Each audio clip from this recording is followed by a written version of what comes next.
Progressive nursing home and hospital অ্যাসোসিয়েশনের বার্ষিক অনুষ্ঠানের সরগরম হয়ে উঠল আজ। এদিনের বক্তব্যে বর্ধমান দক্ষিণের বিধায়ক খোকন দাস স্বাস্থ্য পরিষেবা নিয়ে নার্সিং হোম মালিকের বিরুদ্ধে একগুচ্ছ অভিযোগ তুললেন। এর পাশাপাশি নার্সিং হোম পরিকাঠামো নিয়ে এবং ব্যাঙের মতো গজিয়ে ওঠা এসব স্বাস্থ্যের নামে অনুমতি মেলায় পূর্ব বর্ধমান মুখ্য স্বাস্থ্য আধিকারিককে এক হাতে নিলেন।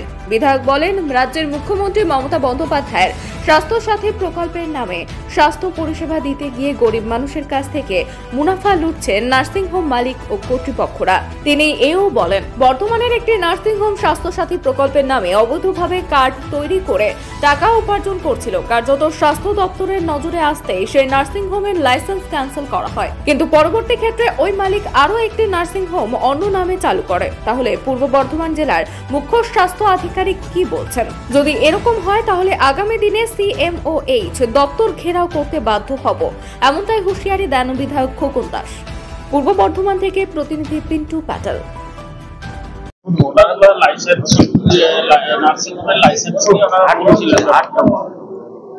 আমাদের পুরনো যেগুলো নার্সিং হোম আছে, পুরনো লাইসেন্স নার্সিং হোম গুলোর যে লাইসেন্স সেগুলোর পরিকাঠামো সেইভাবে নেই, তাহলে আমাকে বন্ধ করে দিতে হবে। কিন্তু বন্ধ করতে গেলে কিন্তু সেখানে তো এমপ্লয়মেন্টের ব্যাপার আছে,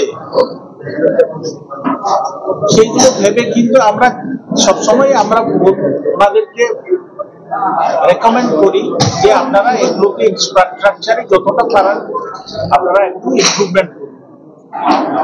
যেমন আমি উদাহরণ বলি, আমাদের বোধহয় গাইহাট না কাটোয়ার একটা নার্সিং হোম আমরা ক্লোজ করে দিয়েছিলাম, ম্যাটারনাল ডেথের জন্য ক্লোজ করে দিয়েছিলাম, কারণ কিছু ইনফ্রাস্ট্রাকচারের একটা প্রবলেম ছিল। মাতৃকল্যাণ কিন্তু তাকে আমরা নোটিশ দিয়েছি, সহজ করেছি, তারপরে আমরা দুবার ইনকোয়ারি আমাদের ইন্সপেকশন করতে গেছিল, ওনারা যা রেকমেন্ড করেছেন সেই করে আবার ওনারা বলছেন যে আমরা এগুলো কমপ্লাই করেছি, কমপ্লাই করার পরে আবার দিয়ে আমরা টিম পাঠিয়েছি, দিয়ে তারপরে আমরা আবার বিভোগ করেছি, ওনাকে সাসপেন্ড করেছিলাম। আমরা করি না সবকিছু বিবেচনা করি। একদিন তো আমরা লাইসেন্স সেই স্বাস্থ্য দপ্তরেই দিয়েছি, কিন্তু হঠাৎ করে আমি বন্ধ করে দেব এটা নয়। আমরা যাই ওর ডেফিসিয়েন্সিটা কোথায় আছে সেইগুলোকে আমরা মিট আপ করি। আপনি পুরনো লাইসেন্সের কথা বলছেন। হ্যাঁ, পুরনো। নতুন যারা নার্সিং হোম করতে যাচ্ছে তারা কি সমস্ত ক্রাইটেরিয়া মেনটেন করে রুলস এন্ড রেগুলেশন করছে? আমি 100% আমি হয়তো বলতে পারবো না। আমার সিওমই তো ইনকোয়ারি করতে যায় না। আমাদের নতুন নার্সিং হোম আগে যেমন কি হয়েছে জানি না, আমি এখন কোন নার্সিং হোম নতুন অ্যাপ্লাই করলে কিন্তু আমি 2 জন অফিসারকে পাঠাই ইনকোয়ারি করি। যদি তারা স্যাটিসফাইড হয় তারা রেকমেন্ড করবে, স্যাটিসফাইড না হলে তারা অবজেকশন দিয়ে আসবে যে এইগুলো আপনার আপনি যেটা বললেন, যেটা অভিযোগ করলেন যে এইভাবে পারমিশন দেয়া হচ্ছে বিনা কাগজপত্র দেখে বা ব্যাংকের খাতার মতো আপনি পারমিশন ভুল দিচ্ছেন, যেখানে ব্যাংকের খাতা দেখে নিচ্ছি। উনি তো কালকে আসবেন, আমি জিজ্ঞেস করবো দেখি কোন দুটো বিষয় আপনি নিজে বক্তব্য রাখতে গিয়েও বললেন যে এইভাবে বন্ধ করতে গেলে ঠক বাঁচতে গাঁ উজাড়, মানে ঠক আছে এটা আপনি স্বীকার করছেন এক। দ্বিতীয় নম্বর কথা হচ্ছে যে স্বাস্থ্য পরিষেবা যেখানে জীবন মৃত্যু নিয়ে বিষয়, মানে খুব স্বাভাবিকভাবেই যে সেইখানে কি আপনার যে কর্মসংস্থান সেটা বিচার করা হবে না কাউকে কোনো একজন তাকে সুস্থ করা হবে, বাঁচানো হবে, কোনটাকে গুরুত্ব দিচ্ছেন আপনি? কর্মসংস্থানে গুরুত্ব দিচ্ছেন না বাঁচানো? তাহলে সেক্ষেত্রে যার ইনফ্রাস্ট্রাকচার নেই সেটাকে তো কড়া হাতে দমন করা না করলে এই প্রবণতা বেড়ে যাবে। মানে কি আমরা তো বলছি যে আপনি ইনফ্রাস্ট্রাকচার এই ডেফিসিয়েন্সি আছে, আপনি একটু মডিফাই করুন। ওনার যদি স্কোপ থাকে তাহলে কেন নিয়ে চেঞ্জ করবে? হ্যাঁ, কিন্তু সেক্ষেত্রে ধরুন তার পরিকাঠামো বাড়ানোর আর কোনো আয় নেই, পরিস্থিতি নেই, পুরোনো বাড়ি, পুরোনো সেগুলোকে আপনারা চালু রাখতে আপনারা যদি মনে করি যদি সত্যি যদি সেখানে সম্ভব নয় তাহলে আমরা বন্ধ করে দেবো। বহুদিন ধরে বহু নার্সিং রয়েছে যে এখনো পর্যন্ত পরিকাঠামো ঠিক নেই, এবং এর আগে যে জেলা শাসক ছিলেন তিনি অভিযোগ করেও ছিলেন, তিনি কিছুদিনের জন্য বন্ধও রেখেছিলেন, এবং বহু নার্সিং আছে যাদের কোনো যানবাহন রাখার ব্যবস্থা নেই বা কোনো লিফট নেই, সেগুলো এখনো পর্যন্ত চলছে। তাহলে সেগুলো কিভাবে চলবে সারা বছর? এমনকি সাবলেটও করে দেওয়া হচ্ছে বেড, মালিকানা একজনের হাতে। আপনারা দিন না কোথায় করবে, আপনারা দিন প্রমাণ দিন। আপনি আজকে আমাকে বলছেন যে অনুষ্ঠানে বলছেন, আপনারা বলুন। বর্তমানে বিসি রোডে যে নার্সিং হোমগুলো রয়েছে একটাও কি পরিকাঠামো রয়েছে সেভাবে যানবাহন রাখার জন্য? মানে খোঁজবাগানে রয়েছে, ওইখানে রুগী নিয়ে উঠতে পারে। কোনো জিটি রোডে যেগুলো রয়েছে সেগুলো কি লিফট রয়েছে সবকটাতে? পাহাড়ে আপনারা লিস্ট দিন। আমি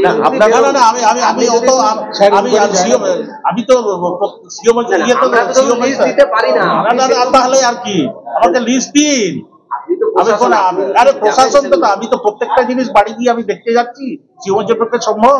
আপনারা কমপ্লেন দিন, আমরা কমপ্লেনের বেসিসে কমপ্লেন দিন না, অল্প কমপ্লেন দিন না। ঠিক আছে, অ্যাসোসিয়েশনের 8ম বর্ষ বাৎসরিক সম্মেলন অনুষ্ঠিত চলছে। ইতিমধ্যেই আপনাদেরকে পেয়েছি, আপনাদের অসংখ্য ধন্যবাদ যে আপনারা সবসময় মানুষের পাশে থাকেন, আমাদের সাথে থাকেন, এই জন্য আপনাদেরকে অসংখ্য ধন্যবাদ। আর আমাদের এখানে আমাদের দক্ষিণের বিধায়ক মাননীয় খোকন দাস মহাশয় এসেছিলেন, আমাদের পৌরসভার পরেশ সরকার স্যার এসেছিলেন, আমাদের সভাধিপতি এসেছিলেন, স্বাস্থ্য কর্মাধ্যক্ষ এসেছিলেন, এবং আমাদের সব থেকে আমাদের যিনি কাছের অভিভাবক, আমাদের স্বাস্থ্য ব্যবস্থার অভিভাবক সিওমের স্যার আছেন। এরপর যে আমরা সবসময় সরকারের সাথে থেকে মানুষের পরিষেবা দিতে চাই, এটাই হচ্ছে আমাদের সংগঠনের প্রধান এবং মূল লক্ষ্য। পরিষেবা দিতে গিয়ে যদি কোনো জায়গায় ঘাটতি থাকে, সমস্যা হয়, সেই সমস্যাগুলো আমরা সাংগঠনিকভাবে সমাধান করার জন্যই আমাদের সংগঠন। আপনারা দেখেছেন বিগত 17 সাল থেকে আমাদের সংগঠন আছে। সবসময় আমরা মানুষের পাশে থেকে, প্রশাসনের সাথে থেকে আমরা কাজ করে আসছি। এবং যেটা আপনারা বলছিলেন মাননীয় সিওমের স্যারকে, সেটা ধরেই বলছি আপনাদের কোশ্চেন করার আগেই, যে পরিকাঠামোগতভাবে 2017 সালের আগে যে পরিকাঠামোগুলো ছিল এখন সেইগুলোর আমূল পরিবর্তন হয়েছে। এবং নবাবহাট চত্বরের যে নার্সিংগুলোর কথা বলছিলেন আমাদের পিন্টু ভাই, নবাবহাটের নার্সিংগুলো আমাদের আছে বলে আজকে বর্ধমানের বুকে আমাদের গর্ব। এত কম পয়সায় ট্রিটমেন্ট সারা পশ্চিমবঙ্গে কোথাও হয় না, আজকে বর্ধমানে যেভাবে আমরা কম পয়সায় ট্রিটমেন্ট দিতে পারি।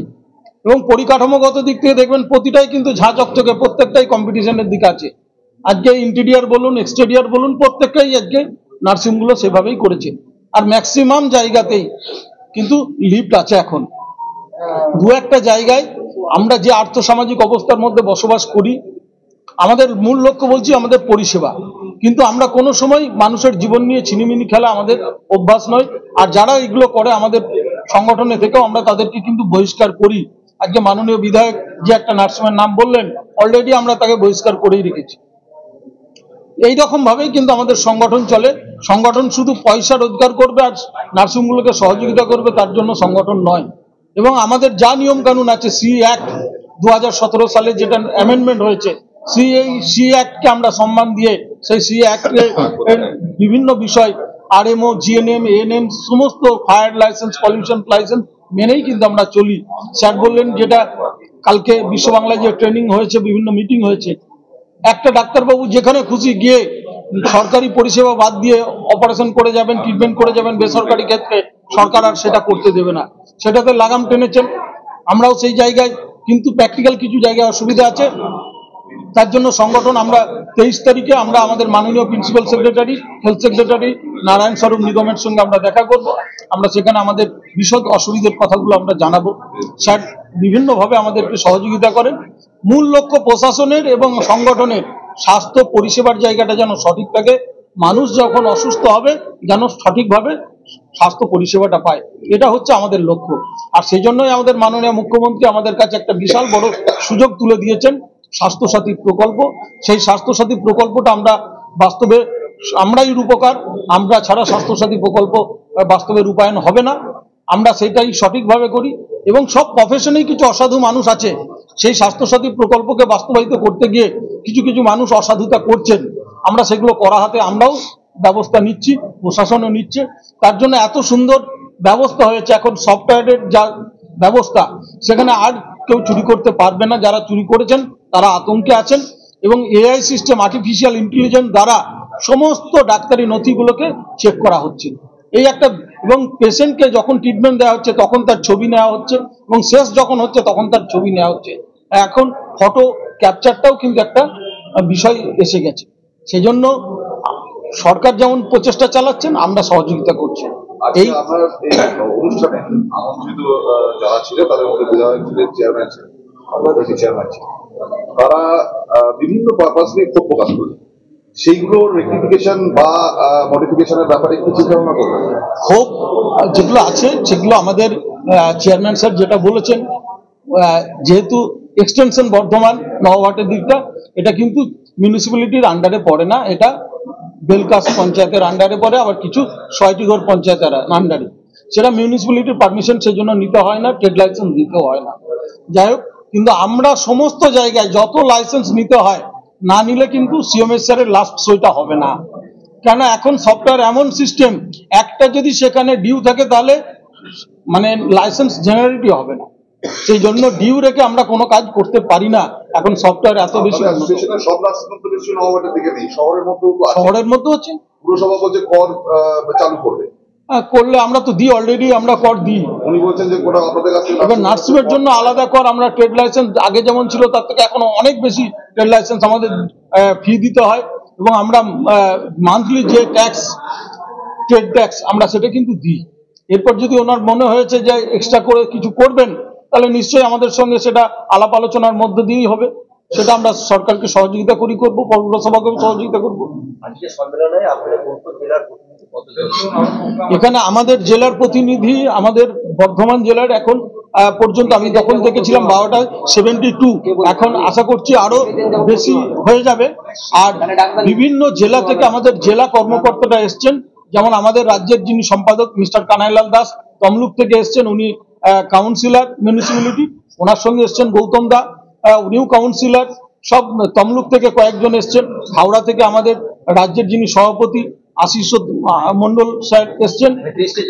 23টা জেলা থেকে নয়, প্রায় 16টা জেলা থেকে আজকে প্রতিনিধি। মোট আমাদের কাছে এখন পর্যন্ত 128 জনের মতো উপস্থিতি আছে।